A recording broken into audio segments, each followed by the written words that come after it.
Good evening, hello and welcome. You're watching Brass Tacks. I'm Anusha Soni. We talk about the disruptions and derailment that we have witnessed in the winter session of Parliament. We have seen the manner in which multiple opposition MPs have been suspended. 146, that's the number which stands right now. This number of suspension is something that we have not seen ever in the history of independent India.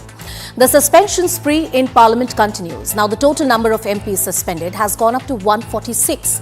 The suspended MPs took out a rally from the old Parliament building to Vijay Chowk, carrying banners that called upon the citizens to save democracy. The opposition has termed the en masse suspension a move aimed at stifling dissent. This narrative seems to unite the opposition, and they wish to take this narrative to town in India in the run-up to 2024. But while this may be the glue that keeps an amorphous opposition together, at least in political narrative, is it really the narrative with which one can engineer electoral victories? While I agree that the election victories are made of much sterner stuff than mere narratives, but no one can deny the central role that the right political narrative can play at the time of elections. With the winter session of Parliament being marred by a security breach, an unprecedented spate of suspension, it has also set the tone for the big battle of 2024. Will this narrative stick? Will this narrative actually help the opposition get the numbers? Talking about democracy and democratic processes, in the last 3 days, crucial legislations were without any real debate, but with the right dose of political drama. Our focus on Brass Tacks tonight.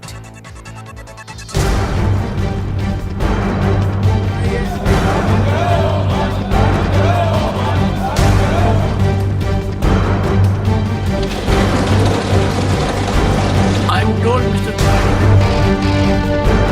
करने का अवसर दिया जाएगा।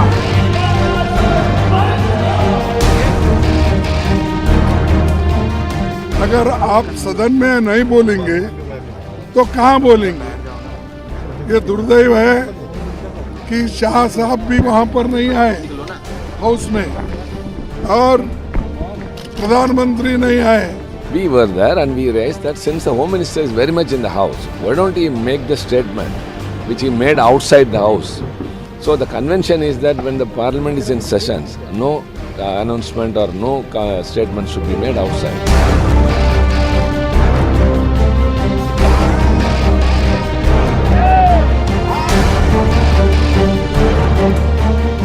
आपकी नियत है सिर्फ संसद को डिस्टर्ब करना, आपकी नियत है संसद ना चले। हम समझते हैं अगर आप दूसरे सांसदों के अधिकारों का हनन करेंगे तो ये कार्रवाई होनी चाहिए और हम इस कार्रवाई से बहुत खुश हैं।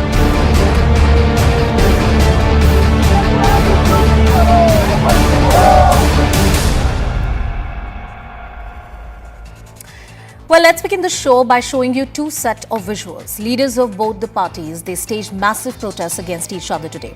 On your left, you can see the BJP leaders who are holding a mega protest at Jantar Mantar in New Delhi. This is against the opposition alliance mocking the office of Vice President of India. On the right of your screen, you see the opposition MPs staging protests against the government over mass suspension of MPs. The government has so far suspended about 146 MPs from their respective houses for their unruly behavior, and the number accounts to about half of the opposition in Parliament. No real debate, no real discussion.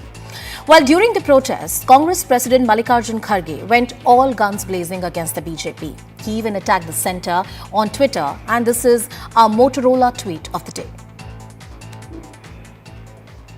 Hello, Moto.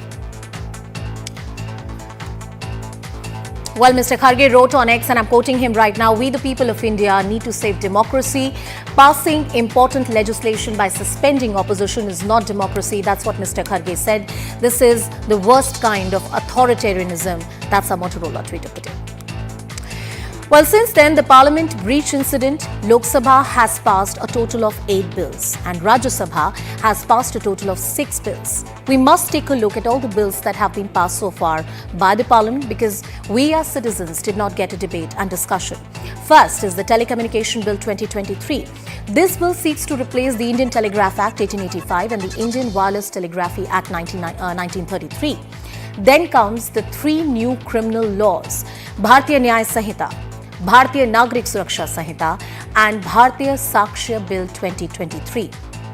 These three bills together will now replace the earlier laws of the Indian Penal Code, the Indian Evidence Act and the Criminal Procedure Code. Then comes the Provisional Collection of Taxes Bill 2023.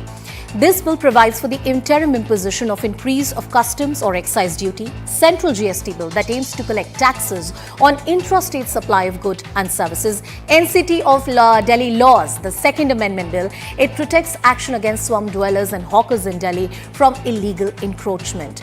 The Post Office Bill that regulates India Post, a departmental undertaking of the central government. Most of these bills mentioned have in fact been passed in the last 3 days when we saw the maximum number of suspensions happening. After the mass suspension began, that's when these bills were passed. That takes us to our debate. Who's derailing democracy? Because at the heart of democratic process is actually an open, free discussion on the floor of the House in Indian Parliament. Hello, Moto.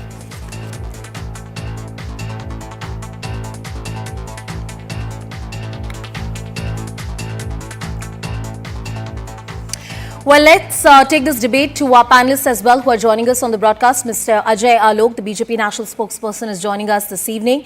Madhu Gaudyaski, who's the national spokesperson of the Congress Party. Smita Prakash, who's the editor of ANI. Professor Monojit Mandal, who's a political analyst. Good evening to all of you. Thank you so much for joining us. Very good. Mr. Ajay Alok, I'd like you to open the debate. One of the key criticism of the government has been that important pieces of legislations have been passed without any real debate and discussion. Perhaps suspensions could have been avoided. That is what various opposition leaders, including Mr. Mallikarjun Kharge, have said. Your response to that? Well, if you have an intention to debate and if you have an intention to participate, then there is no issue at all. Yep. But when you don't have an intention to debate or participate, but only disruption is the intention, then this was bound to happen. Like, for what opposition was opposing? What were the demands? They wanted Home Minister to make a statement on Parliament security breach.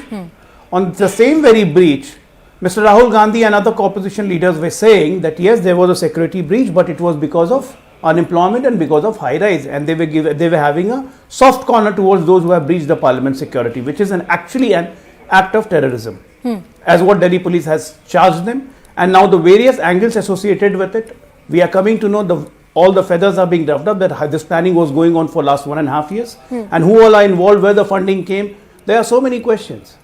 And when the Speaker has already called all the floor leaders to his chamber on the very same day, that is 13th December, and explained that this has happened, and we have ordered a high-level inquiry committee by the Home Ministry, and the senior-most DGP will be heading it. And once the details are there, intended, we are going to let you know everyone. Then what was the point in raising this, that Home Minister should come and make a statement?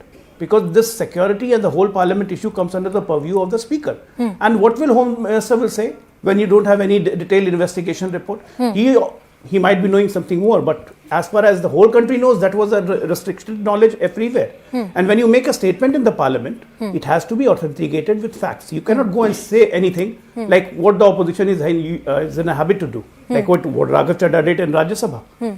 He named the member without taking a consent. So this type of frivolous act cannot be done by the Home Minister. So what they thought?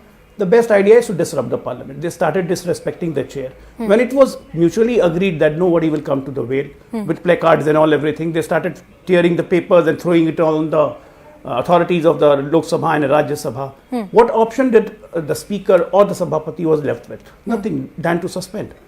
Because Parliament is run by the norms, by the laws. I agree with you that the chair, if they have no option but to suspend, that might be the decision that they have taken, and they are in the possession of the facts at best to take that call. I have to ask you this question so that I can take the point to the Congress Party as well. The opposition argued that if there was a statement that could come from the top functionaries of the government, including the Home Minister, outside the Parliament, if the Parliament is in session, that should have been the first avenue to give any kind of information. Rebut that argument, please. It is absolutely a baseless argument, because in that function I was also present. When Home Minister was asked about the Parliament security breach, it was on the very same day, that is 13 December, in a private channel program. He said, yes, we know it's a security breach and we are trying to ascertain the reason for the security breach, and the committee has been formed and they are doing their job. And we'll come out with a detailed statement once the reports is there. What's wrong in that? All And right. what was the need for that? What is the point of making Home Minister that statement in the Parliament when the Speaker has already done that? When Rajnath Singh had already done Mr. that in Lok Madhuvaryaski, Sabha? What was the I want to point? understand this, that if You this just- is, if this is not an ego issue, as the BJP argues that it is, that you have made it a matter of political ego, that you want Prime Minister and Home Minister to come and make a statement, if there was already all the information that was available from the Parliamentary Affairs Minister, all from the Speaker's office, do you believe the statement of the Home Minister, without any proper inquiry, could have really added any kind of substance to what was already known? And even if as opposition, you insisted upon the Home Minister to make a statement, which the opposition has all the right to, wasn't there a less disruptive way of putting your point across? We as citizens could have got some good debate on the key legislations that have been passed. Let me speak as a member of parliament for 10 years and also the lawyer. Sure, sir. I don't want to teach Mr. Ajay Alok what is the parliamentary proceeding, what is privileges. Let me remind him what late Arun Jaitley just said it, when it's a fundamental right to protest the opposition members when they disrupted the house, when I was a member of the parliament 2004 to 14. Let me remind him what is the parliamentary rule says. When parliament is in session, the minister, be it a prime minister or a minister, it's a decorum of the house. They should not make any statement, any policy statement outside the parliament. They should come to the parliament and make it. It's such a breach, security lapse, and who's going to investigate? Isn't it the Home Minister who arrested those accused? Who's investigating? Is it not under Home Ministry? What is wrong for Home Minister to come to the house and make a statement? There was months long they've disrupted the house. Never a member was suspended. Raising placards, raising slogans, though it's the Lok Sabha rule says that one member should not, but it's always done for years long. Never in the history of the Parliament of Indian Parliament have so many members have been suspended. It happens in the assemblies, but not in the Parliament. And it only shows the least respect for the parliamentary proceedings. We are a parliamentary democracy. And Prime Minister and Home Minister has no respect to the Parliament, not the Parliament members. You have mentioned in the beginning, such an important bills have been passed without any discussion. I was at a dinner, informal dinner with some members of ruling party. They were dismayed. They said we didn't even feel like debating or speaking when there is no members of opposition were not there. Okay. What is democracy says? Okay. Without no healthy democracy can function without a strong opposition. Let me remind one quickly. Srimati Sonia Gandhi ji called in 2009 Advani ji. This has been said by Sri Advani ji that when tussle between Advani ji and Sushma Swaraj ji and late Arun Jaitley ji, who could be leader of opposition, when they were fighting, there was a fear that BJP may split. And she called up Sri Advani ji and said the country needs a strong opposition. Please resolve your infighting. This is stated by Sri Advani ji in No, that parliament. Madhuji, board meeting. I take the broad points that you've made. And Mr. Ajay Alok, before I come to you for a response, I want to bring in Smita Prakash ji also into the discussion. Smita ji, do you agree with the points that the opposition is making, or what the Congress spokesperson just said, that we deserved a statement to come from the Home Minister himself? Were these disruptions the final resort that the opposition took, or was this a mere political stunt to derail the parliament, as BJP argues? Well, with due respect to the opposition, yes, before I say anything about this, it is a little disturbing to have such a large number of people from the opposition not in parliament. It just doesn't sit easy. But I certainly don't see this as obituary of democracy being written and things like that. I'm not one of those Cassandras who think ki sab kuch tabah ho gaya, sab kuch khatam ho gaya. We have become a USSR of the olden times. I mean, I'm not one of those. Sure. But besides that, with due respect, I just want to say this, I've been hearing this for several days on end about Arun Jaitley's comment, which is touted a lot by the opposition. In all my years of reporting, I have never seen Mr. Jaitley holding placards or jumping into the well of the house. Just because flouting of rules has been a norm, and that should go on, That's an interesting take. The fact is that there are rules, there are laws. I'm sorry interrupting And you, if but flouting I'll of come the back rule to has it. become a Sir, norm, please extend her the may I taxi, I'll please come back to complete? you. I did not interrupt you, sir. Yes. May Please I go. just complete? So it's like saying Smita that Prakash there right is now. One at a time. It's her seatbelt turn or a to speak. helmet Please no rule, but it has disruptions. never Smita been Prakash. enforced. Ma'am, no disruptions from here on. Please go ahead. It's your turn to speak. Thank you. Yes. Like I was saying that just like the helmet rule was there or the seat belt rule was there and it was never enforced, so then why fine people? Because the norm was to flout those rules. Similarly, as journalists, we used to be on Prime Minister flights, on Home Minister flights, on External Affairs Minister's flights when they used to travel abroad.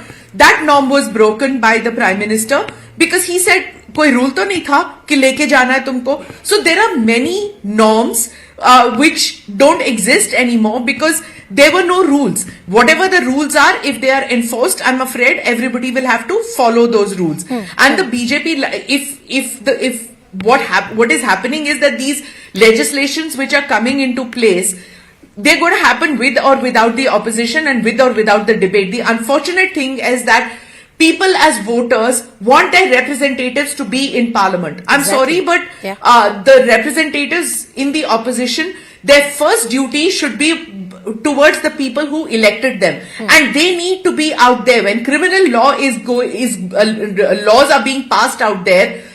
They need to be there to ensure that they are discussing that. Not about the Home Minister giving a statement or not. That doesn't really matter to me or you as a common citizen who vote for our people. Whether the Home Minister does it or the Speaker does it, these are matters of procedure. Those fragile egos which are being hurt, we don't have an opinion on that. All right, Smitaji, you've made your point. Professor Manojit Mandal, as Smitaji rightly said, it's unfortunate that so many opposition MPs have been suspended. And as a citizen, you feel disappointed because you missed a good debate that should have happened on the floor of the House. Look at the important bills that have been passed. But has disruption as a mode of protest being normalized in Indian Parliament? Has a wrong precedent been taken forward to a point where it doesn't justify its existence anymore? Yes, perhaps at some point disruption in a certain sense, in a certain magnitude was justified, but perhaps to take it to a point where it becomes completely dysfunctional was not really the intent of the leaders who started this convention, if it can be called a convention. Disruption is a legitimate tool of the opposition, said by none other than Mr. Jaitley. I am not going into the detail of that.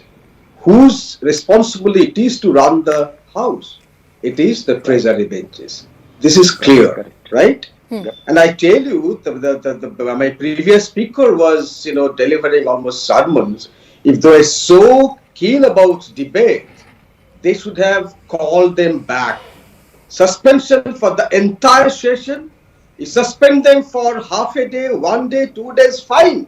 Suspension just to show the placard for the entire session, mind you. That is the point that must be discussed. If they were so keen that some important bills were being discussed, the Speaker or the Treasury benches should have had the courtesy to call them back for the debate, because you are replacing a criminal code which had remained for 150 years. Because you did not want these debates to happen. And that really compelled me to raise the suspicion that the whole thing was preconceived and precontrived. The Treasury bench, the ruling dispensation, they did not want any debate to happen. They wanted these bills to go unresisted, undebated. And on the other hand, you are talking about democracy. Democracy, I repeat, survives inside the Parliament, which is the highest temple of democracy, is because of the ruling dispensation. It is your responsibility to rope in the opposition leaders. You are following But Mr. Manojit Mandal, I believe there have been far more contentious legislations that have been passed on the floor of the House in the presence of the opposition. Anusha, what were they asking for? When this level of security breach, it has taken place, the Home Minister has acknowledged outside the Parliament in a TV debate, they were asking for the Home Minister to come and say all those things. Just 2 lines. So whose ego he was talking about? It is the ego of the ruling party, the Home Minister and the Prime Minister. And instead of what you do, Ajay you Alok, your suspend response one on that. after I'm the sure you other. have something to say to what Manojit Mandal has said. Mr. Ajay Alok. Today, opposition very fondly remembers Arun Jaitley and Sushma Swaraj, who said that disruption is a way of running parliament. Yes, disruption is a way of running parliament, like what it was mentioned by Smita ji, that Arun Jaitley never went to the well. Sushma Swaraj never tore the papers. She never disrespected the chair. She never tried to humiliate the chair or the speaker anytime. Both of these gentlemen, lady and gentlemen who are not with us anymore, but opposition seem to be quoting them. What kind of a behavior and attitude is expected out of an MP? Why people send and represent and elect these MPs for? To become your voice. Say, okay, I go by your logic. Home Minister has a big inflated ego, so he never bothered to come and give a statement. I accept that. What does that mean? That you also have the same kind of inflated ego, that you will disrupt the parliament and you won't debate and you won't discuss? You will forget your duties as an MP for what people have elected you? This is no argument, sir. Your sole intention was to disrupt the parliament, not to let the parliament function. And don't forget, we had only 6 days of session left when this. But Mr. Ajay Alok, one of the arguments that was made, and I believe that's an argument that I should. One second, sir. That's an argument that I should put to you. That even if suspension was the way, that was the right way to go forward, that's what the chair thought, and that is a decision that is best made by the chair. Was it overboard? Look at the number of MPs that were suspended. Look at the magnitude of it. They were suspended for the entire session. Could there have been a more proportionate response? Could there have been a reconciliatory approach towards the opposition? Because these important bills had to be passed and we deserved a better debate on the floor of the House? Definitely, we did deserve a better debate. Ajay Alok. Yes. And every opposition member was given a detailed report of all these bills which were going to be passed.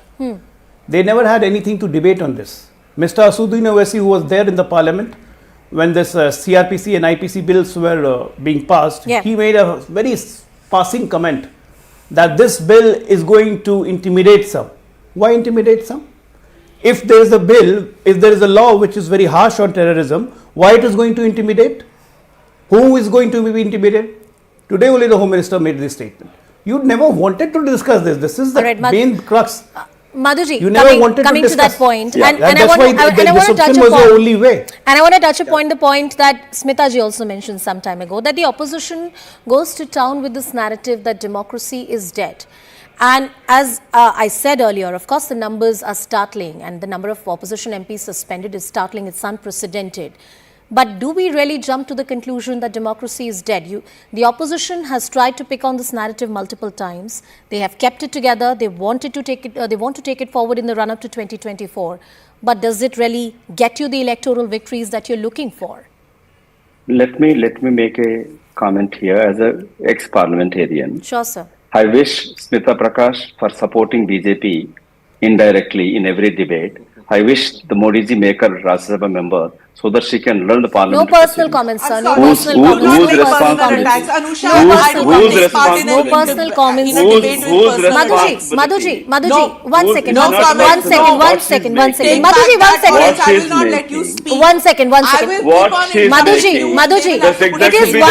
it is one thing. No, 1 second. Please. Smita ji, 1 second. He made a gesture in the middle of the debate. 1 second. Madhuji, 1 second. Please listen to me. I said Arun Please listen to me.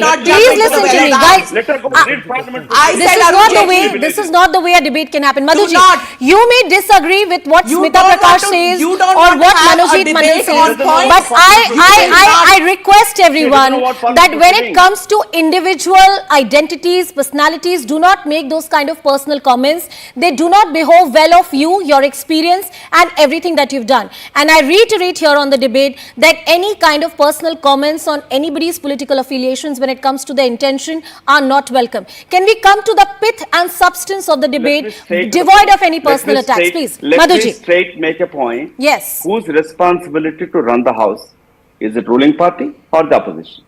Number two, you can move a privilege motion against a minister or a prime minister when House is in session, when they make a policy statement outside the House, they breach privileges.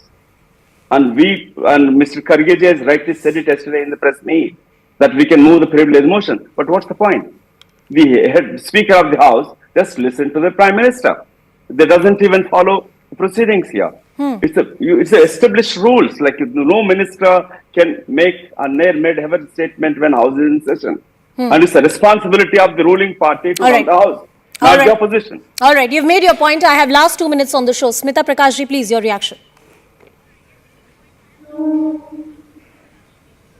Yeah, firstly, I did not say that no BJP member didn't jump into the well of the House. I said Mr. Jaitley did not. So when Mr. Jaitley is being mentioned, he's not there. Now to go on to the other point, to just sum it up, Anusha, the BJP is going to go ahead with legislations now at top speed. Yeah. They have just 2 months to actually pass bills before, and that which have been lying in their promissory note. So before 2024 elections, they are going to push forward, and they're not going to be held hostage to disruptions in the parliament. So they are going to use that letter of law, even if the spirit of the law is not being followed as per what the opposition is saying. They are going to go ahead with it with or without discussions. So the serial suspensions of the opposition is going to go by the letter of the law. Now, it depends upon the opposition whether they want to come back to the parliament by tendering an apology. If that works out, they need to go to the speaker and they need to talk this out. The fact is that the parliament today is in a fractured situation,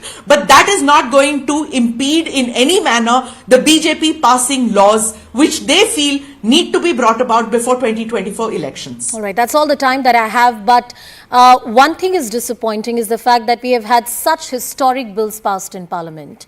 Political blame aside, we as citizens missed having those discussions which should have nourished the changes which are being heralded by this government. I thank all our speakers for joining us on the broadcast. Slipping into a very short break, and coming up on the other side, an exclusive conversation with senior advocate and Congress Rajya Sabha MP Dr. Abhishek Manu Singhvi on the new criminal laws. Mr. Aman Lekhi, the former ASG, also shed light. Stay tuned, more details on the other side. Hello, Moto.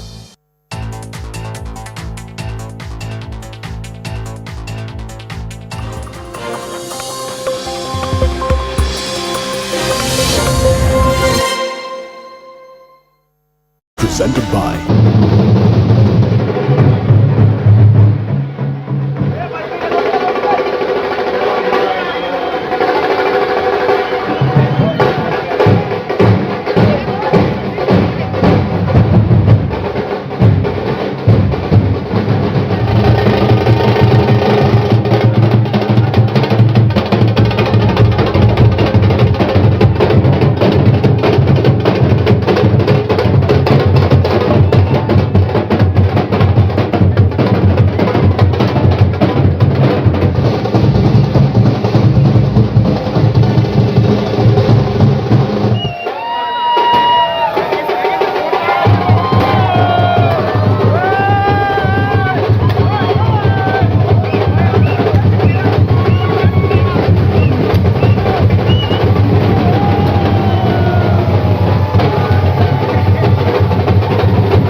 Welcome back. In the new criminal law bills which sparked a massive political war were passed in Rajya Sabha today. These bills include the Bharatiya Nyaya Sanhita, which will replace the Indian Penal Code, Bharatiya Sakshya Sanhita, which replaces the Indian Evidence Act, and the Criminal Procedure Act will be replaced by Bharatiya Nagarik Suraksha Sanhita. According to Union Home Minister Amit Shah, the existing laws were of colonial era and never focused on giving justice to the citizens. These new laws are based on new principles and individuals' freedom and citizen rights, honouring human rights and impartiality. The Congress party and opposition has criticised the way these bills have been passed without any presence of the opposition members. Former Home Minister Mr. P. Chidambaram has not actually dumped the colonial laws, and he has said that this is a mere renaming exercise. So are the new law bills a majority, it's a reform that we are looking at, or this is a repressive exercise? Is this really something what opposition calls a name-changing exercise, or the pith and substance of law has been changed?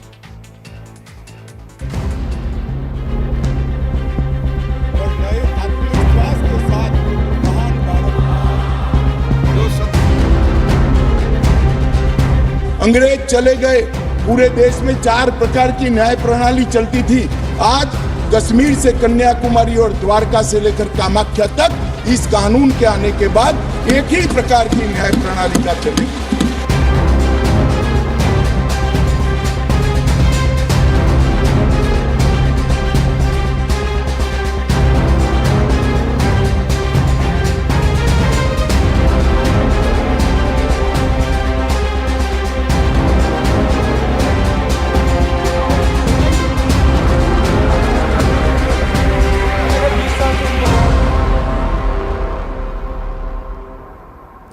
Well, joining us on the broadcast is the third-time sitting MP, member of the CWC and chairman of the Parliamentary Standing Committee, jurist and national spokesperson of the Congress, Dr. Abhishek Manu Singhvi, joining us on the broadcast. Dr. Singhvi, thank you so much for joining us on the show. Cutting straight to the topic, to the brass tacks of it, the government argues that this entire move is a reformative move and it is aimed at shedding the colonial baggage. Do you agree with that argument, sir?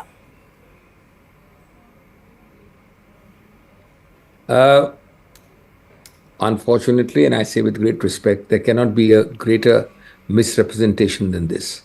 This is completely wrong, and let me give you on that just a few figures first. There are about 1,059 sections in these mega acts. For 150 years, we've had IPC, and then 75 years CRPC and Evidence Act, etc., etc. Actually, in a real sense, they've made changes in the IPC, which is now called BNS, to only 2.24% of the provisions. They claim they've made 34% changes, and I'll tell you why there's a hiatus between 2.24 and 34. It's because they've simply picked up 30-40 provisions of the old one and consolidated them into one chapter or into one heading. Chapter 2, Chapter 17. It's nothing but a transfer and a consolidation. So you count every comma full stop as a change, then it comes to 34. The real change is at 2.24%. That's your structural change for you. The second is the BNSS, the erstwhile CRPC. They claim 22% in the same cosmetic manner, completely cosmetic. Actual changes is 1.68%. All right. And last is the Evidence Act, called BS now. Claimed is 13.77%. Actually, is only one change. 0.17%. Now, therefore, it is not wrong to say khoda pahad nikla chuha, or shayad chuha bhi nahi nikla. Before I come to the 3 or 4 important facets, and we'll go along as we go along, one is a set of things which you could do. It's a missed opportunity you did not do. Nobody is saying you don't require changes. We are all welcoming changes. Laws require updating. So first is, what are those which had you done would have been welcome, but you did not do. You missed an opportunity. Second is the ones you did.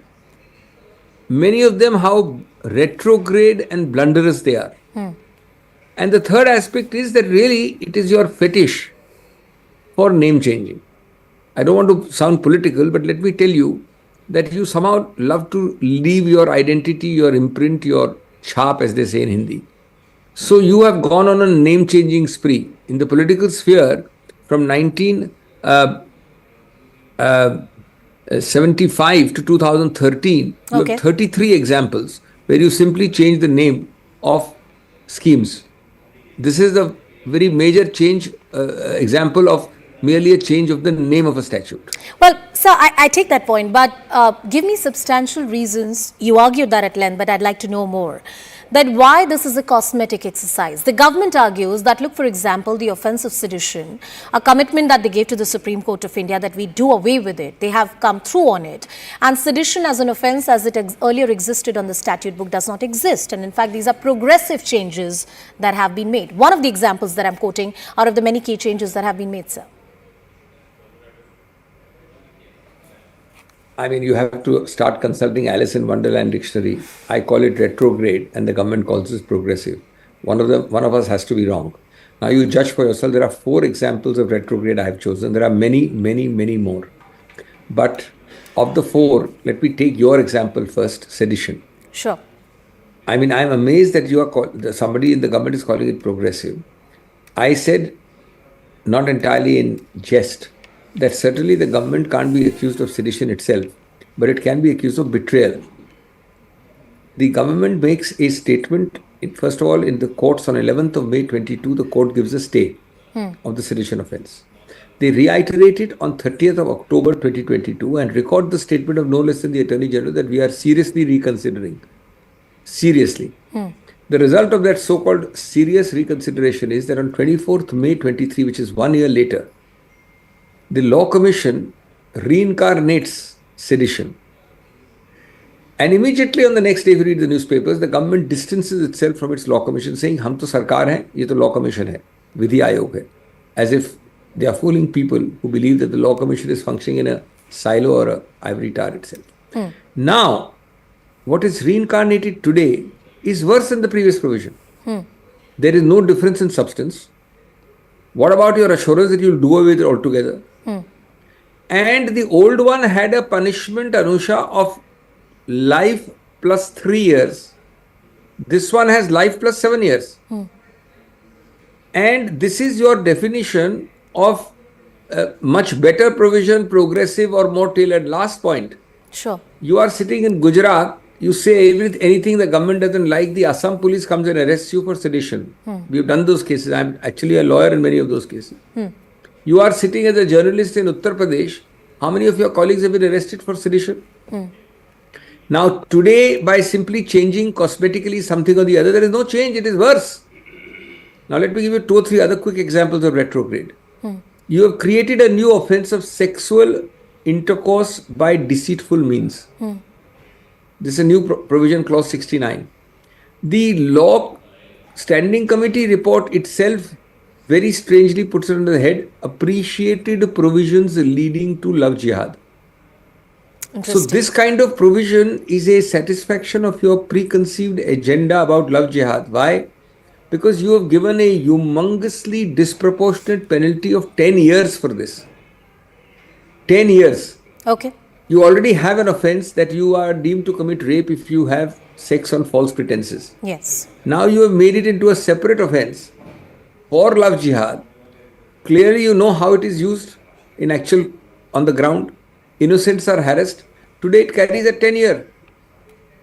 Sure. Sir, there's this one issue that I want to talk to you about, and there has been much chatter about it. You would know that better as a litigating lawyer, that how does this reorganization or renumbering of various provisions, consolidation of various provisions of the Indian Penal Code actually affect the existing jurisprudence, and a rich one which has been set by the High Court and the Supreme Court in this country? You have again brought me back to the most vital practical concern. And you could not be more right.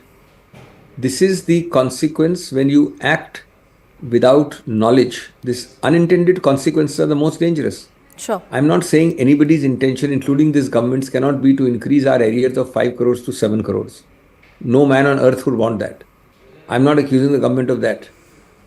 But as they say, the path to hell is paved with good intentions. Howsoever good your intention, if your unintended consequence of your actions is 5 to 7 crores, the best example is this: you have tinkered with whatever 500 odd provisions. actual change of a substantive nature or of a real nature is 2.24% or 1.68 or 1, but nominally, facially, the changes are 34% to BNS IPC, 22% to BNSS CRPC, and 13% to BS Evidence Act. Now, that many changes means that you are a judge. You got 100 Supreme Court judgments on section XYZ. Okay. You know it inside out. When an accused or prosecution comes, you know how to slot him. You are right, you are wrong, as per judgment so and so. Now, today, the first thing the accused will get up and say, my lords, there is new law now. This is changed. A comma is changed. Now you decide it all over again. That Supreme Court judgment which you had doesn't bind you. Now, the funny part is that the judge will ultimately reiterate the Supreme Court judgment. But that will take time. The certainty of established jurisprudence goes. Okay. The certainty of having a law which covers it goes.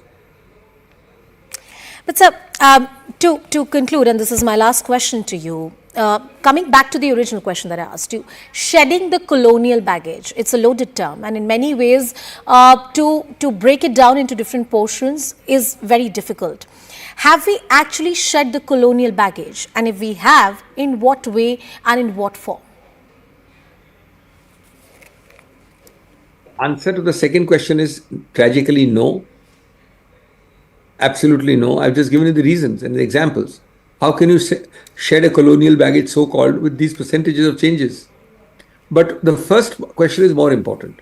Look, Anusha, these are not matters to be decided by ideology or preconceived, premeditated object. You must change your law if it is bad. You must not change it because it was made by Aurangzeb, who is considered a cruel ruler. You must not change it. Suppose he made a very good law. Should you change it only because it's his name? Therefore, the British made good laws also. But equally, the British made bad laws. You are changing them not because they are British made. You are changing them because they are bad laws. Now, that exercise, if you are done with that mindset, you ended up changing and doing a lot of good. Okay. Who is saying that the IPC is perfect? But the examples I have given now, take for example what you did not do. Police reforms. One of the most important things you could have done. Now, this is what you could have done, did not do. The other example was what you did was wrong. Okay. Police reforms makes a simple Chinese is unfashionable, Indian wall between prosecution and investigation. You know, your average investigator, IO as they call them, gets up in the morning, the poor fellow goes in the field, collects some evidence, obviously gets attached to it because he's the one who's collected it, comes back to the office and sits with somebody in his own department, his superior, etc., to decide whether it's prosecutable evidence. His own evidence collected is prosecutable or not. Does odd chores for his superiors, wastes his time, and attends 2-3 hours of court also. Okay. Imagine this man's plight. A, he's overworked. B, there is a lack of objectivity, impartiality and transparency. If I collect the evidence and I also decide prosecution. Now, you have been told by 40 years that separate these two.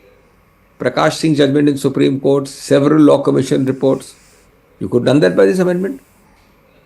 Now, did you do that? Why? You talk of colonialism, you talking of British. You do not actually wanted to reform. Okay. That's the problem. Take, for example, making it more reform and less punitive. Why didn't you increase? So therefore, it's clear that I want changes. But what changes is the question. Why don't you increase the list of compoundable offences? Compoundable offences are those which you can settle. Yeah. Now, there are innumerable petty offences which can be always added to the compoundable list, like impersonating a public servant. Sure. These are matters where if you want to settle, you can't settle. And you will clog your courts and clog your jails. Third, punishment alignment. These are changes they should have done. Today, there are a number of provisions where an offence is more serious, the punishment is less. Yeah. And the next provision is, and the next offence is less serious, but the punishment is more. Okay. Take, for example, bribery during elections. It is only 1 year. Inciting a riot is only 6 months. Align the punishment proportional to the issue. You have not done any of this.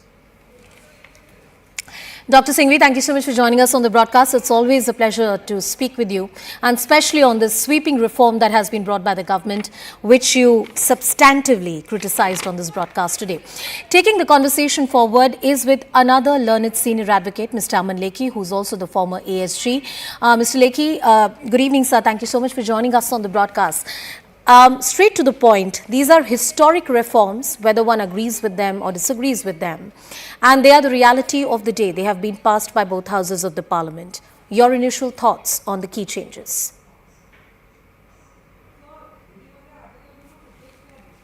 Well, I would consider it hasty and not one which has been preceded by due consideration. The pre-legislative scrutiny, which is obligatory, is lacking. And the enactments, as has been legislated, have terminological problems apart from duplication. As an exercise of recodification and virtually actually substitutes the existing system with a different one. The occasion to bring it about, the justification for the change, and the terms in which the change had to be brought about had to be properly considered and meaningfully presented. There is neither proper consideration nor meaningful presentation. And I find these enactments lacking altogether in certain basic requirements of good statutes. So as far as the exercise is concerned, I personally feel that this exercise is wanting on all counts and is unbecoming of the advanced legal machinery which is available in India, and which we have in operation, and in fact slights it with the method in which it has been brought about. Sir, it's rather a rhetorical term, but it has been used very often in the context of these three laws that we have shed off the colonial baggage. What is colonial baggage? What have we actually shed off? And in your understanding, what have we really achieved with these three new laws? Our jurisprudence is not in any way burdened by colonial baggage. It is distinctively Indian, and we've evolved it considering the Indian circumstances and applied it to the requirements of a polity. Mainly because it draws upon statutes which are in some way prior to our gaining independence, doesn't necessarily mean that the statutes are incapable of application or by reason of sheer age justify this epithet of it being a colonial baggage. Okay. You please understand, as far as colonial baggage is concerned, this involves the concept of cultural hegemony.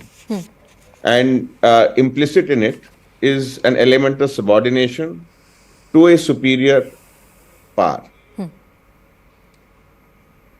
When you talk about colonial baggage, the person will have in mind is the Kipling's stories, the white man's burden. Yes.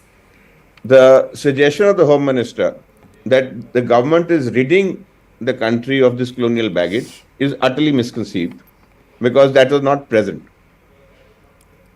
Our laws may have drawn upon the past, but nevertheless have been applied to our requirements. Okay. And the first principle of recodification is identifying the areas which require attention, and the legislative policy of the government itself contemplates the government specifying what are the areas of concern, why are they to be addressed, what are the reasons behind this particular exercise, and what is the manner in which it's going to be done. Now, apart from very emotive expressions, which in many ways are legally misleading, there is no exercise whatsoever on this account. So we have this particular expression, but for the justification of this particular expression, we got absolutely no evidence. And I denounce this description, and I do not in any way subscribe to this method of in some way belittling the existing legal system, because the system is distinctively Indian. All right. Point taken, sir. Sir, you've been one of the few voices when sedition was put in abeyance by the Supreme Court. You pointed out to the various nuances of that particular order. You also criticized the manner in which it was put in abeyance. But the government argues, look, we have made substantial changes. We have done away with the offence of sedition in the earlier form. There are important changes that have been brought in. One of the key criticism of these three laws has been that this is just a name-changing exercise, just renumbering which has been done. Do you agree with that? Or the pith and substance has been changed in a great manner? This is actually reformative in the manner like the government argues it to be. Well, I find it paradoxical. The government which invoked sedition, defended sedition, applied sedition, is today in Parliament saying that in doing away with sedition, it is getting rid of colonial baggage. So what is it? I mean, are they slighting themselves or insulting themselves? Whatever done in the past, I really don't understand that. Now, if sedition was that bad, why is it that it was invoked till the Supreme Court stayed it? Now, as far as my personal opinion is concerned, I still hold that sedition is a necessary offence. Of course, it has to be applied sensibly, and I'm against what the Supreme Court did, saying that. But the point is, what is the stand of the government? The government has been applying it. And because the government is applying it, really doesn't behove the Home Minister today to say that, see, we have now redefined sedition because they were quite comfortable using sedition the way it was originally enacted. So this really, it is playing to the galleries. It makes absolutely no legal sense. One. Two. As far as the content of sedition is concerned, the word sedition is absent. But the gist of sedition is there. But as I was saying in the beginning, the terminology is deficient. Because what is very pertinent in criminal law is precision. Because it is the application of the law where the efficacy of it is going to be tested and the impact will be felt. Now, if the way of expression is in some way loose and the interpretations can be multiple, then the occasions or applications would be numerous, with there being no check on how and when it is to be applied. Okay. Now, if that is going to be the impact of criminal law, then as far as liberty is concerned, it will be in perpetual peril. So, as far as the question is concerned, what the government has done is, it has retained the essence, not referred to the word, but yet in the expression has given to itself more copious powers. All right. So, this is duplicitous, I would say, insofar as the speech is concerned, because we are assured by saying that, see, this is a democratic India. So, we don't have the mindset of the colonial empire, which was inimical to our interest. And at the same time, while paying lip service to this particular principle, we have in the statute book that which enables us to do precisely that, if not more than what the colonial rulers could do. Okay. So we have to be forthright. But I behold the government that we believe in sedition. We disagree with what the Supreme Court said. We think it is necessary that sedition should be over there. And we will apply it according to the circumstances sedition requires. Why is the government not forthright about it? Okay. It makes no sense to me. The government was in the forefront invoking sedition. Why is it defensive about sedition today? Okay. Okay. So they're obviously playing to the gallery and they're scoring boundary points where these viral videos about how progressive these laws are serving political purpose. So taking this conversation forward, I was speaking to Dr. Singhvi also as to how this entire exercise is going to have an impact on the existing jurisprudence that exists in this country. Dr. Singhvi argues that in some way it could create confusion or it could impact the existing Supreme Court or the High Courts across the country. What is your view on this matter, sir? Well, I don't see I don't see jurisprudence being affected. The jurisprudence has got certain settled principles. The settled principles are the bedrock of our system. They are the bedrock of our system because they encapsulate the values with which we live. Now, those values are immutable and eternal. Whatever the laws may be, the laws must conform to the values, and the values are settled and in position. So the jurisprudence is evolved. I don't agree with what Dr. Singhvi is saying. It's not as if it's going to be chaos. Okay. That's why is it? There has to be a settled system of applying law. That system is in place. What we consider as inalienable remains so. What we consider as something which is basic is recognized as such. And whatever values we think are dear cannot be forsaken. Okay. Now, if that is so, even the new law which will come, the new law will be seen in the context of those fixed principles. So because if the principles are fixed, notwithstanding the changes which are made, insofar as continuity which is there will persist. Okay. And continuity is absolutely basic for any legal system, because we can't possibly play around with the system as such. We can tinker with it All right. in some way to adjust it to the changed circumstances, but at the same time we cannot abandon or debunk it. All right. Sir, thank you so much. It has been an absolute pleasure to have this conversation with you. The laws are here and all eyes on how they're going to impact and overhaul the Indian legal system. Mr. Aman Lekhi and Dr. Abhishek Manu Singhvi joining us on Brass Tacks tonight. With that, it's a wrap on this edition of Brass Tacks. Thank you so much for watching.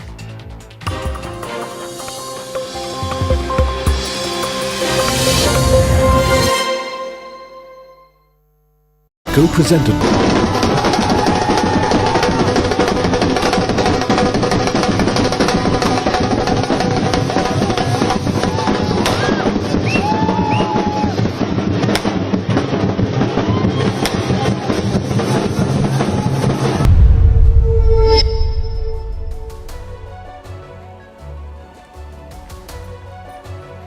Hello, Namaskar. This is First Post and you're watching Vantage with me, Palki Sharma.